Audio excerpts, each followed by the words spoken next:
Whether it's medicine or politics, I'm sure it's the same in the law, but one of the lines I use with my patients too is, first of all, I'll say, hey, we need to have a difficult conversation. Do you want it straight or sugar-coated? And what does everybody say? They're going to say, give it to me straight, doc. Oh, you need to lose 150 pounds. Oh, I'm going to find another doctor. Welcome to Under the Knife, the podcast where we cut into topics such as politics, life advice, and medicine, and we do this with the precision of a licensed orthopedic surgeon. I'm your host, Dr. Craig Green, an orthopedic surgeon and elected public official. Josh, thanks for being here. Yeah, it's good to be here. So our paths have crossed somewhat, but we never really got to peel the onion back a little bit. So tell me, what drives Josh Palmintier? I can tell you that for me, the thing that drives me the most is service. Service to my family, service to my clients, service to my community, and trying to figure out the different ways that I can be a better man in that regard. So that's really the driver for me. And what influenced you? What was the influence on your life for that to be the driver? There have been so many different things. My own failures, for one thing. Yeah. And my family, wanting to be the best father and husband that I could be, and then my clients. As you know, I'm an attorney, and I love serving my clients. In my line of work, as I'm sure with yours, do I have a happy client after every single case? No, but I do my best to make them happy, and the way to do that is to put service at the forefront of your mind. Right. Now, speaking of mind, you and I were talking a little earlier about a book you're reading. Tell us a little bit about that book. The book is called The Body Keeps Score.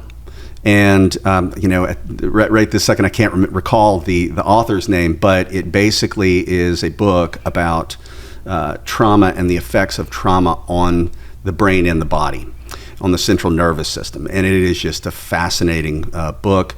I'm around people on a regular basis that have had some form of trauma in their life, whether it be in my office or at my home. Based on that, it was a important read, and I'm in about the middle point of it, but I'm learning so much. It's incredibly fascinating. Because one of the things that fascinates me, especially with people with head injuries, something maybe a little off and they can't control that, is that how powerful the brain is. One of the things I tell my patients, if they decide to go through a surgery, I said, look, the brain is so powerful. We're going to tell your brain this is going to work, and it becomes a self-fulfilling prophecy. And so it's interesting to see people that have had trauma to the brain, whether it be PTSD from overseas service or a car accident or a tumor, how that gets altered, It's amazing, and it's so great that you do that in your practice, because what I'm learning, and it kind of already knew, but is that you have the power to train or change your gray matter through the different ways of thinking.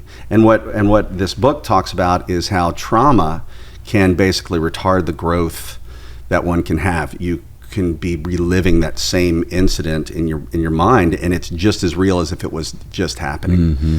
And so one of the things that they teach is that you have to process that pain. And that can be a very daunting challenge, especially if you've had, basically a life of trauma. Right.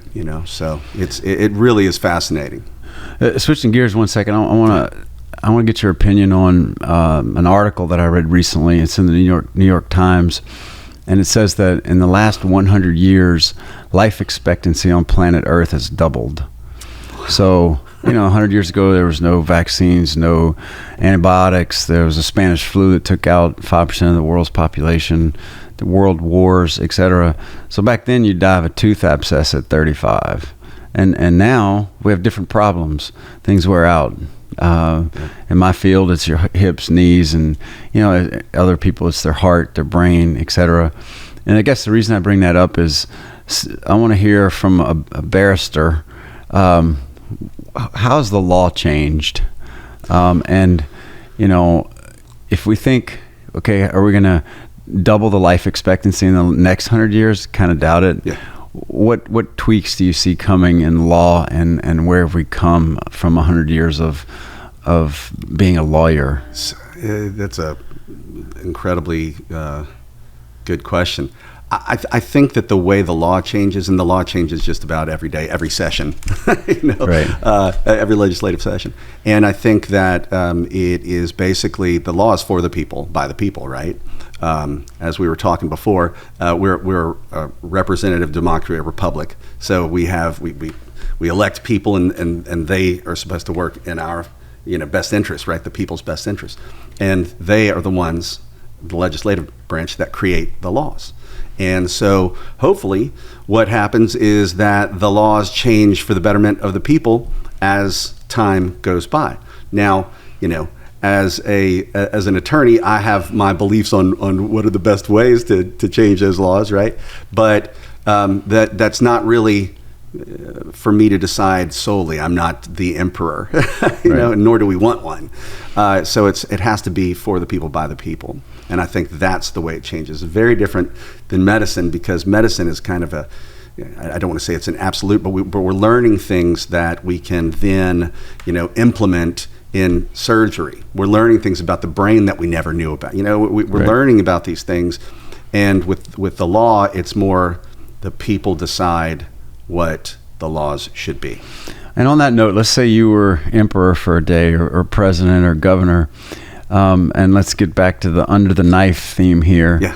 How would you cut it up in the first 100 days? What through your lens and the kaleidoscope that you see our society, what would be a directional shift or an amplitude shift that you would implement? Oh man, the biggest shift that I think needs to be made, and it's also the one that if we knew this, we'd be trillionaires probably, is how do we make it a more civil union again?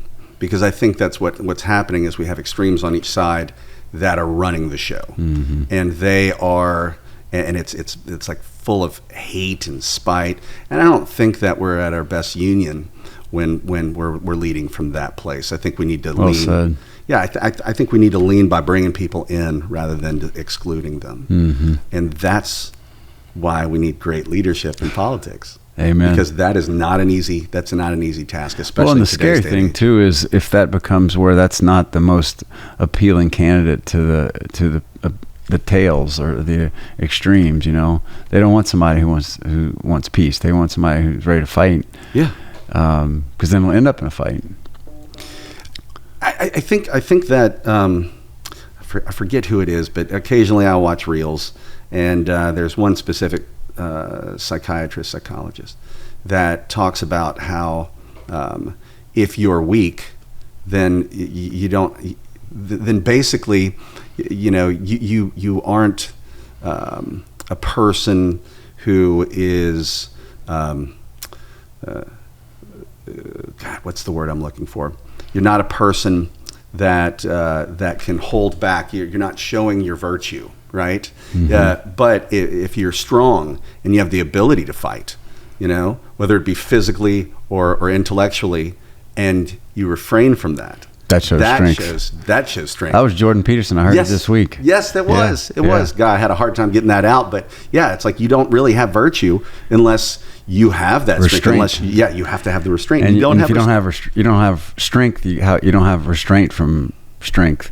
That's exactly right. Yeah, there's a current, I think, postmodern push to say being strong is sort of an overbearing male quality, and real strength is showing restraint when you have strength, and not simply the absence of strength. That is exactly right. And unfortunately, it does seem like, I agree with you, that it's like if you're not in battle all the time, then you're not strong. And I think it's the exact opposite. When you have to battle, right? I mean, if we would have shown restraint to Nazi Germany, then we'd all be speaking German right now. So there are times where you have to fight, but the best way to handle things is to, make sure you keep that as a last resort. So let me ask you this. What is, I think life comes at us in chapters. And I read a book once called Disrupt Yourself. And it says every 7 years, your life changes. And if you think about it, every 7 years, like when age 7 and 14 and 21, everything's different. I'm coming up on 49. And so what happens is every 7 years, you think of an S curve, right? And so, and we have the terminology backwards often. We say, oh, it's a steep learning curve. A steep learning curve actually means you catch on really quickly. Yeah. A long learning curve means it took them a long time to learn something. So when you start that disruptive phase of life, every 7 years, something happens. Maybe it's a new computer system. Maybe it's a new government elected official, whatever. But there's nothing really changes at first, but then there's a lot of change, and then it plateaus off. And then what happens is, this lady describes that one of three things can happen at the end of that cycle. You either say, I'm never going to do that again, or I'm going to stay just like I am, or there's a new disruptor that comes and it goes into the next S curve. So our life is just this every 7 years of S curves, but that's what growth looks like. Yes. And so my question to you is, what does the next chapter of Josh's life look like? It's funny that you bring that up. Because I totally believe in disruption. I totally believe in change for the better, right? But change is very difficult. Yeah. And so one of the things that I'm trying to do in my personal life is give up control. And what I mean by that is, when you're trying to control everything, you're kind of pushing everything away. You're not bringing it in. And so I'm trying to really work on this idea of surrender, trying to get back into my spirituality that was kind of lacking for a while. And so, that's the next chapter of my life, to become more spiritual, to become a better husband, better father, better attorney, better man. And I think that is, you've got to fight the fear of change in order to do that. One thing hard about that too, I read one of my favorite books is called The True Measure of a Man. And especially in our fields, our whole life up until our profession was measurable. Yes. You make a grade, how fast do you run, what's your batting average, etc. But also that in the Western culture, there's no definition of manhood. The Jewish culture does a pretty good job of saying, okay, now you're a man. Yeah. But because it's ill-defined in our Western culture, there's some defaults. And those defaults are, at a very young, early age as a man, it's how good you are at sports. Yeah. And then in the say 15 to age 40, it's how many women can you get? And after age about 25, it's how much money do you make? And so as a result, our culture idolizes professional athletes because they have all three. Right. And what the most important things about manhood or about our individuality, they're not measurable. Right. What about character, integrity, spirituality, contemplative? I think every year I focus on a word, and one of my words was contemplative. Yes. And that has led to, now I do something called centering prayer, which is a form of meditation. It's 20 minutes of silence twice a day. Wow. And for type A people who are go, it's hard to sit in silence and see, and because a lot of times our minds are running so fast, our hearts don't get to breathe. But this is a way for our hearts to breathe and influence our mind. And out of that comes peace, equanimity, direction. Hey, I have a new idea. But it's often hard to press pause, especially for type A people, I mean, there are a lot of similarities here. I am absolutely getting back on the journey of meditation. I'd have 75, 80 days here, 50 days there, and then I'd just get, kind of out of the practice. And I'm back in that practice, and I can tell you, quieting my mind, having those practice of quieting my mind has been so beneficial for me. Every time I get back into it, I'm like, why did I stop this? This is so great. 2 times a day. That's great. I was talking to a friend of mine, and he actually said, I'm glad you're back in meditation. You probably need to do it twice a day. I'm not kidding. Well, the studies that I've seen show that there's something about the alpha waves and the beta waves in your brain that 20 minutes in 2 different segments does some sort of reset. And sure enough, it has effects on your heart rate and on your blood pressure and all sorts of things, right? Yeah, it's your central nervous system, basically, because, and again, I mean, one of the things I'm really fascinated with right now is trauma survivors and the effects of trauma on your central nervous system. That's the book Body Keeps Score, right? So you can think this person needs to get over these things, like someone who doesn't suffer from PTSD. Why can't they just get over it? It's because it is locked into their central nervous system. Right. And so mindfulness, breathing techniques, sometimes medication, talk therapy, there are a number of different things that, I guess, that can help a person that's having these issues. But as you stated, it's good for all of us, Yeah, and I heard Jordan Peterson even say once that all of life is suffering, and the goal is to find meaning inside of suffering. Yes. And I see patients all day, and nobody really comes to me to say how great they feel initially. No, they don't. They come because they're in pain, and I tell my staff, people don't act themselves when they're in pain. Maybe they're angry, they had to wait a little extra longer, they don't know what the future holds. There's anxiety, and so I think too. I tell my patients, all of life is pain, emotional, physical, but it's navigating that to where it doesn't own your life. Yes. And the short substitutes to get out of pain, they work, but they work too well. Yes. Opioids, alcohol, etc. So it's important to find meaning. And what I think, one of the biggest things, and I would like your feedback on this, my therapist once told me, he said, what's the most powerful emotion on the planet? And people say love, this, that, and the other. And it's actually empathy. Oh, okay. And so one of the things when I sit with my patients and I say, God, I can't imagine how that must be so difficult for you. Or in policy making, the working poor, that is incredibly difficult. How do we put ourselves in their shoes as we're making policy? And it's hard to do, right? Yeah. Because we're all looking out for ourselves. It's hard to lead with empathy. I think, I thought you were going in a different direction. To me, the most predominant feeling in most humans is fear. Yeah. And empathy is what can save people from that fear. Mm-hmm. And so when someone comes into my office and, their loved one was killed in an auto accident, or someone's there with their individual that suffered a catastrophic brain injury, their child or their spouse. If I don't show empathy, then I'm not doing my job.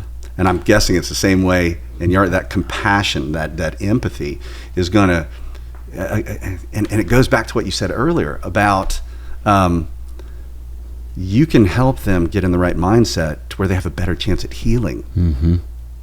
If you're compassionate and empathetic, and do a great job in the surgery as well, of course. But you gotta. I think that to have the outcome that you want, especially when you're dealing with people that have suffered these horrible injuries, compassion and empathy is paramount. Well, and on that note, whether it's medicine or politics, I'm sure it's the same in the law. But one of the lines I use with my patients too is, first of all, I'll say, hey, we need to have a difficult conversation. Do you want it straight or sugar-coated? And what does everybody say? They're going to say, give it to me straight, doc. Oh, you need to lose 150 pounds. Oh, I'm going to find another doctor. Right. But they want it straight, right? Yeah. And the thing that I've learned recently is, and I need to hear this myself, but I tell it to patients, it's not about what you want, it's about what your options are. Yes. And let's say society, there's no utopian society that will ever exist. No. What are our options? And I'm a big believer in, I've heard a quote from my football days that, if you pick up 4 yards on first down, there's a 79% chance you're going to get another set of downs. So every day, let's just get 4 yards. Now, that's not flashy. It doesn't make Sports Center. But you pick up 4 yards and you're going to get there. You can win a lot of games that way. Yeah, absolutely. Now, I also heard that 78.93% of all statistics are made up on the spot. Yes. I'm guessing that one that you told me right before that was an accurate, actual. Yeah. I'm sure it changes every year based on how many people get 4 yards. Of course. So let me ask you this too. So we'll probably wrap it up here. My pastor tells me something. We're workout partners. He's in way better shape than me. So my mom always said, surround yourself with people that you want to be like, because you become like the people you're around. Mm-hmm. So I've surrounded myself with people that are better than me. So hopefully that'll bleed out over. Absolutely. But I can tell you're a family man, and I try to be as well. He says this, that your children are the only thing that you will leave to a generation of people you'll never see. And, oftentimes how we spend our time, our money, our resources, is it to build my company or build our brand or build society? And I tell you what's taken the forefront for me, and I want to see what that looks like for you, is how do I build my children? Yeah. And you may have heard the quote, and I may mess it up, but difficult times lead to strong men lead to good times make weak men. Yes. And so I don't try, and the parenting version of that is some parents prepare their child for the path, and some prepare their path for their child. And I don't prepare the path for my child. Neither do I. I prepare my child life's hard. Life is hard. And so I want to hear your version of that. And, you've been very successful. And so how are you conveying those principles into your offspring that'll be the only thing you leave to a generation you will never see? Let's start with this. I want my kids to do much better than I have done. And I'm not talking financially. I'm just talking spiritually. I'm talking in terms of their own personal happiness. Life. Yes, life. And so I started by brainwashing them. I think the Taliban does brainwashing too, so I'm fine with that. Wait. No, I mean, I'm saying it's like that they got to have some imprint to start. Yes. So the imprint that I've done, and I've got I've got 18 to 3, as I was telling you off air. And I've done this with each one of them from the time they were like 2 and they could talk. I would say hard work, and they have to respond to me, pays off. So I'll just, like my 3-year-old right now, I'll go home and I'll be like, "Hey, Beck, how you doing? Can you tell me about hard work?" And he goes, "It pays off." So I start with that. And throughout their lives, I want them to know I love them unconditionally. Sure. So there isn't this thing where you have to do X in order to impress me to gain my love. Mm-hmm. My love's there if you do nothing. It's there if you do amazing, okay? You're doing that stuff for you. So one of the other things I talk to them when it comes to grades is I've always said, look, you can get good grades and decide what you want to do with your life, or you can get bad grades and let other people decide for you. And that's really stuck with them. Yeah. And I don't care if they are 4.7 students, 4.7 GPAs. I want them to do the best they can possibly do. Right. And well, that reminds me of somebody I was in business school with. He said his dad dropped him off, and I've used this now with my kids. Yeah. Dropped him off at college, and he said, "Son, I just want to tell you this one thing. You can party the next 4 years and work the rest of your life, or you can work the next 4 years and party the rest of your life." Yeah, but you get to decide. Yes, that's the same idea, yeah, right? Yeah. I think that's wise. You know what I mean? Yeah. Because I know this from seeing my children, seeing other children, from my own personal experience, is that if you're living for your parents, and look, of course, your children, they want to make you proud. Right. Okay. That's intrinsic in each of us. We want to make our genetic, the people that we came from, proud of us, right? But if that's the reason why you're doing everything you're doing it, then you're doing it for the wrong reasons. Right. So that's kind of how I feel about that topic. Well, man, you're a champion in your space and your home, and so press on, and thanks for coming on. Hey, it's always good to see you, buddy. We'll do it again sometime. Sounds good. Take care. Okay. Thank you for joining us today, and a big thank you to all of our listeners for tuning in to this surgical exploration of politics, healthcare, and life. I've been your host, Dr. Craig Green. Remember to stay informed, stay sharp, and join us next time to see which of life's topics we'll dissect under the knife.